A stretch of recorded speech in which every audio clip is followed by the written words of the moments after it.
오늘은 이 땅이 알아야 합니다라는 제목으로 하나님 말씀 전하면 좋겠습니다. 이 날씨가 부쩍 따뜻해졌죠, 그죠?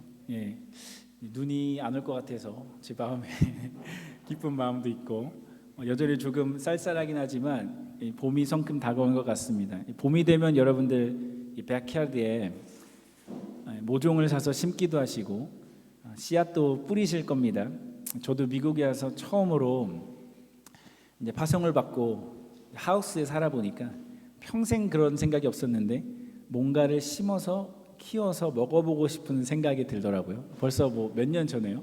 그래서 뭐가 제일 키우기 쉬운가 검색해보고 물어보니까 깻잎이 키우기가 쉽다는 거예요. 깻잎은 그냥 뿌리면 난대요. 그래가지고 제가 아마존에서 깻잎 씨앗을 한 팩을 샀습니다. 5불 정도 했습니다. 씨앗을 많이 주지도 않습니다. 요만한 손바닥만한 이게 팩에다가 제가 요렇게 집을 정도로 아주 씨앗이 들어 있습니다. 그래도 뭐 몇십 개는 되겠죠. 씨앗 하나하나이 얼마나 아까운지 제가 그 사택에 있는 뒷마당을 정돈하고 저는 기술이 없으니까 도구도 없고 손가락으로 이렇게 구멍을 조금씩 낸 다음에 그 구멍에 일일이 이렇게 씨앗을 심고 이렇게 덮었습니다. 물도 줬습니다. 그 해에 깻잎 농사는 완전히 망했습니다. 깻잎이 잘 자라기는커녕 왜 그런지는 모르겠지만 한 제 발목 정도밖에 자라질 않더라고요. 잎 크기도 뭐 깻잎 심으면 막 자라서 뭐 감당이 안 된다고 하는데 저는 수십 개를 심었는데도 이 손바닥보다 큰 깻잎이 없었어요.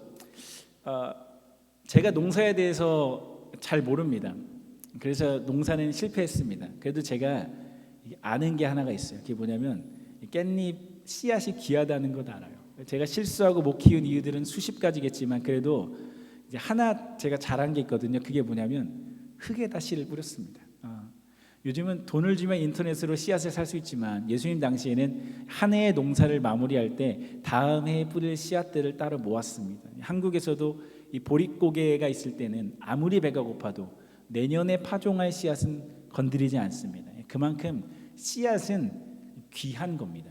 오늘 저희가 씨 뿌리는 비유에 대해서 읽었는데 하나님께서 씨를 뿌리시는데 좋은 밭에만 뿌리시는 것이 아니라 길가밭, 바위 그리고 가시떨기 위에도 뿌리신다는 거예요.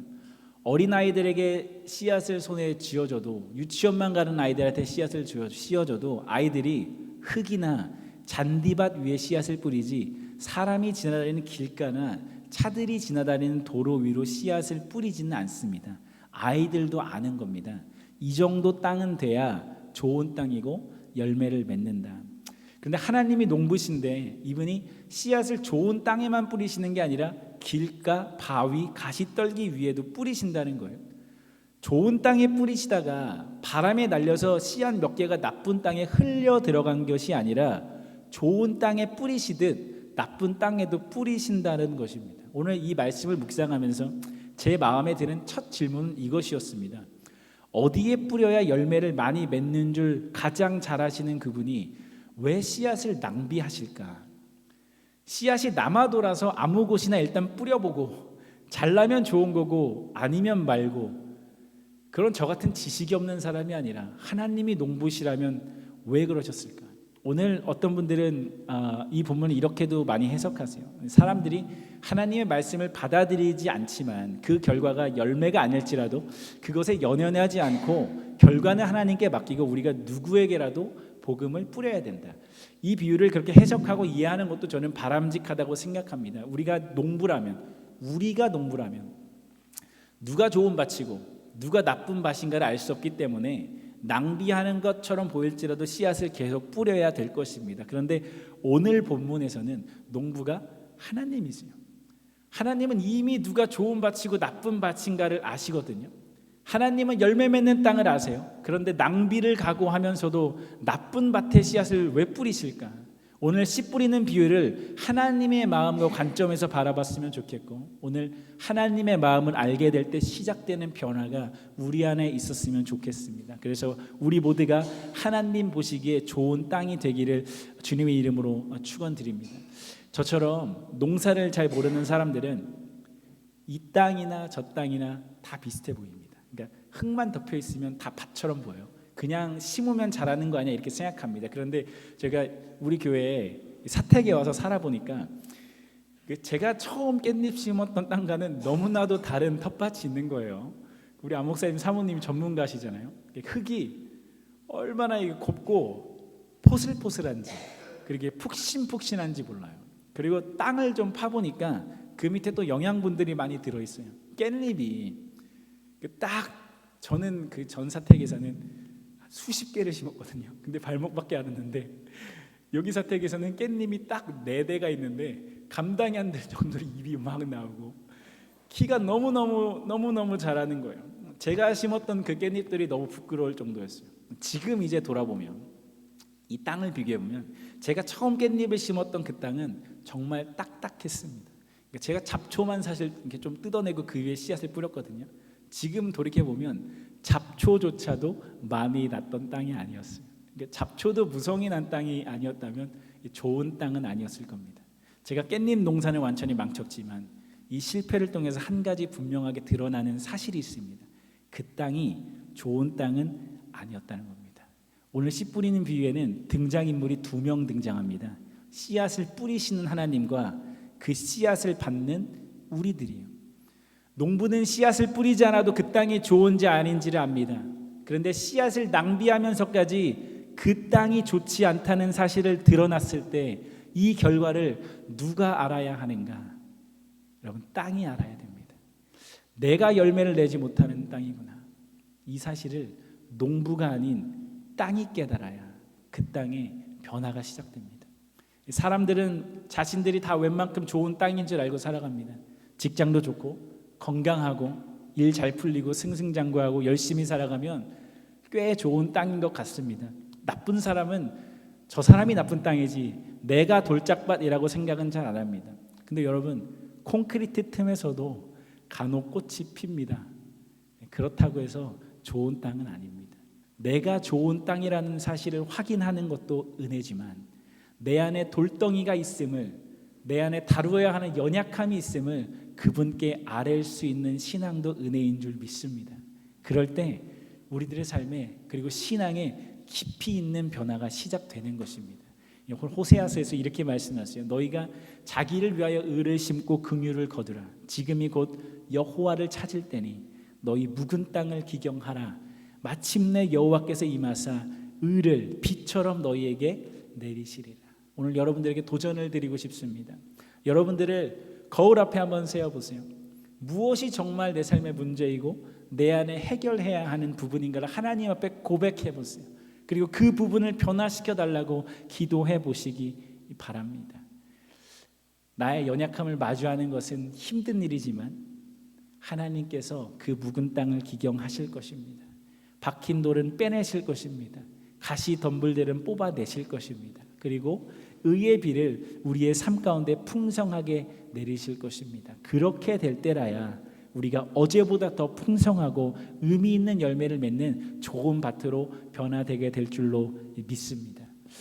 오늘 예수님께서 좋은 밭에 대해 설명하시면서 이렇게 말씀하세요. 좋은 땅에 있다는 것은 착하고 좋은 말씀으로 말씀을 듣고 지키어 인내로 결실하는 자니라. 결실을 하되 그냥 결실이 아니라 인내를 통한 결실이 있는 사람이 좋은 땅이라는 것입니다. 여러분, 주먹만한 돌도요, 땅에 오래 박혀 있으면 꺼내기가 여간 힘든 게 아닙니다. 그냥 흔들어서는 안 빠집니다. 그럴 때는 곡괭이로 땅을 꽝꽝 쳐서 겨우 하나를 빼내는 겁니다. 제가 아마 작년에도 잠깐 말씀드렸던 것 같은데 우리 교회 주차장에 가시덤불을 작년에 걷어냈는데 얼마나 줄기가 억센지 예초기로는 안 잘리는 거예요. 예초기 날이 다 나가요. 하나씩 가위를 잘라야 돼요. 낫으로도 잘 안 베져요. 그런데 아직 뿌리는 건드리지도 못했습니다. 아마 올 봄이 지나고 여름이 오면 또다시 잡초가 올라오고 가시 덤불들이 생길 것입니다. 좋은 밭은 하루아침에 되는 것이 아닙니다. 꽉 박힌 돌멩이를 하루아침에 빼낼 수 없을지도 모릅니다. 며칠이 걸릴지 몇 년이 걸릴지 모릅니다. 그러나 인내하고 견디면 반드시 좋은 땅이 됩니다. 농부의 입장에서 인내라는 것은, 농부의 입장에서 볼 때 비록 땅을 고르고 잡초를 뽑아내고 계속해서 돌덩이가 나오지만 언젠간 반드시 좋은 땅이 되겠구나라고 믿고 끝까지 기경하는 일이 아마 농부의 입장에서 인내일 것입니다. 그런데 오늘 예수님은 인내해야 하는 대상이 농부이신 하나님이 아니라 바로 땅의 역할을 하는 우리라고 하세요. 땅이 인내해야 된다는 거예요. 100주년 기념교회를 담임하셨던 이재철 목사님이라는 분의 설교를 소개하면 좋겠어요. 제가 다 인용하지 못하지만 이런 내용이에요. 좋은 밭은 농부가 삽을 들이밀면 그 삽을 있는 그대로 받아들이고 곡괭이를 내리치면 또 있는 그대로 받아들인다는 거예요. 땅이 인내한다는 것은 좋은 밭으로 만들어 가시는 농부의 방식을 받아들이고 그분의 방법에 순응한다는 것입니다. 농부가 돌멩이를 꺼내려고 하는데 밭이 단단하게 굳어서 돌멩이를 내어주지 않습니다. 그러면 그 밭은 계속 돌짝밭으로 남는 것입니다. 농부가 가시덤불을 꺼내려고 곡괭이질을 하는데 땅이 가시덤불을 내어주지 않으면 그 땅은 계속 가시덤불 밭이 되는 것입니다.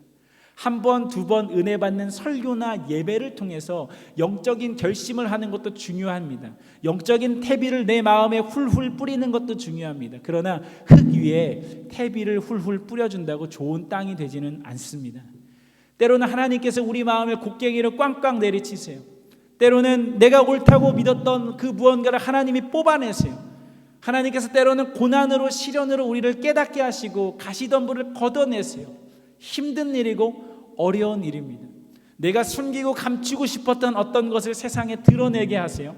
부끄럽고 불편할 수 있습니다. 그럼에도 불구하고 우리가 하나님의 일하시는 방식을 신뢰하고 순종하되 끝까지 인내하는 밭을 통해 결실을 맺을 수 있다는 것입니다. 여러분의 삶에 그리고 신앙에 어떤 돌덩이가 있는지를 한번 생각해 보십시오. 그리고 하나님께서 그 돌덩이를 어떻게 다루고 계시는가를 주의 깊게 보세요. 그리고 그분이 다루시는 방식에 순응해 보십시오. 하나님께서 겸손을 요구하시면 자존심을 내려놓고 겸손을 선택해 보십시오. 하나님께서 용서를 요구하시면 분노를 옆으로 밀어놓고 용서해 보세요. 하나님이 포기하라고 하시면 욕심이 나도 과감히 포기하십시오. 하나님께서 이웃을 사랑하길 원하시면 나의 판단과 생각을 잠시 내려놓고 그저 사랑해 보시기 바랍니다. 돌덩이가 꺼내지고 가시덤불이 거쳐진 그 자리에 하나님이 말씀의 씨앗을 내리고 뿌리를 내리게 하실 것입니다.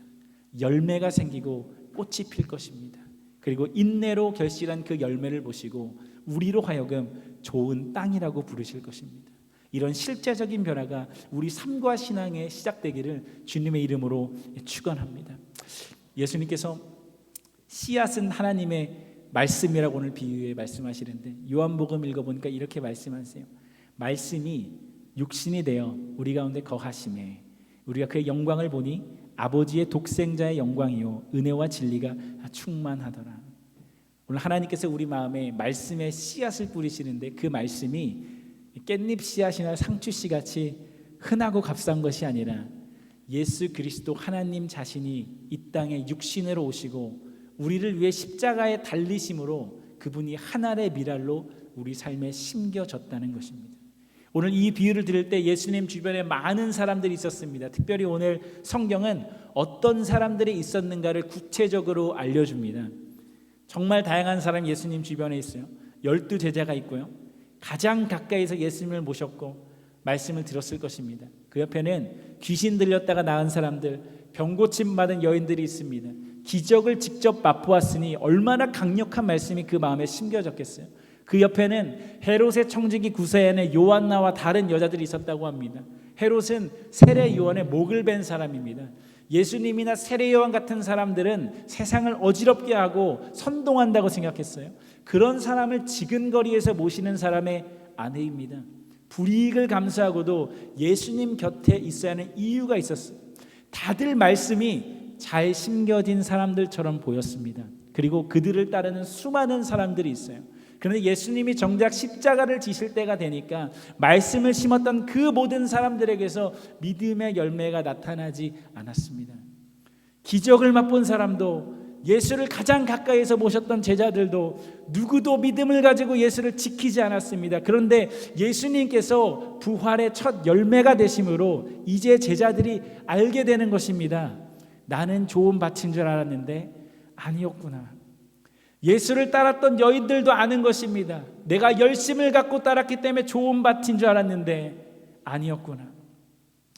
예수님을 따랐던 이 수많은 사람들 중에 좋은 밭은 하나도 없었습니다. 그런데 예수님이 다시 찾아갔어요. 그리고 그들을 다시 싸매시고 고치시고 격려하시고 성령을 보내세요. 그리고 변화시키세요. 언제까지 변화시키시냐면 좋은 땅이 되어서 마침내 결실할 때까지 변화를 시키세요. 여러분, 하나님이 좋은 농부라는 것을 기억하십시오. 목사가 좋은 농부가 아닙니다. 제자들이 좋은 농부가 아니었습니다. 여러분이 믿고 의지하는 어떤 경험이나 무엇이 좋은 농부가 아니라 하나님께서 여러분의 삶을 경작하시는 농부세요. 그분은 포기하지 않으시고 실수가 없으시고 마침내 변화시키시는 능력이 있으세요. 여러분의 삶과 가정과 교회와 여러분이 속한 공동체를 경작하는 농부가 누구인가를 오늘 다시 생각하면 좋겠습니다. 내가 농부가 아닙니다. 어떤 사람이 농부가 아닙니다. 돈과 힘이 농부가 아닙니다. 잘 풀리는 상황이 농부가 아닙니다. 하나님이 우리의 신실한 농부세요. 포기하지 않는 농부세요. 오늘 하나님이 우리에게 주시는 소망과 복음을 여기에서 발견해야 되는 줄 믿습니다. 내 땅이 어떻다고, 내 열매가 어떻다고, 나는 문제투성이라고 생각하지 마십시오. 대신 내 인생을 경작하시는 분이 누구신가를 분명하게 기억하십시오.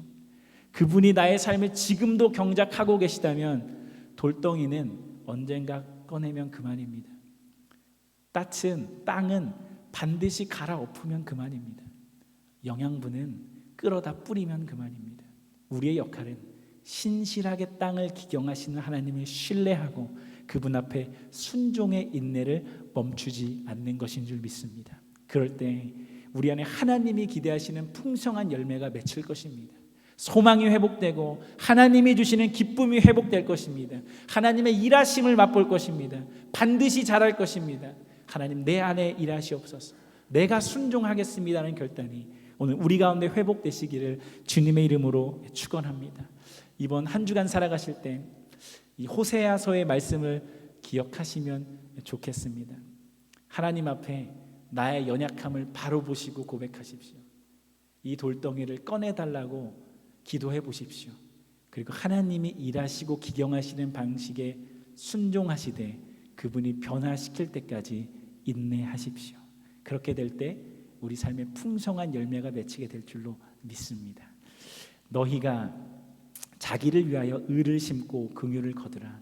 지금이 곧 여호와를 찾을 때니 너희 묵은 땅을 기경하라. 마침내 여호와께서 임하사 의를 비처럼 너희에게 내리시리라. 아멘.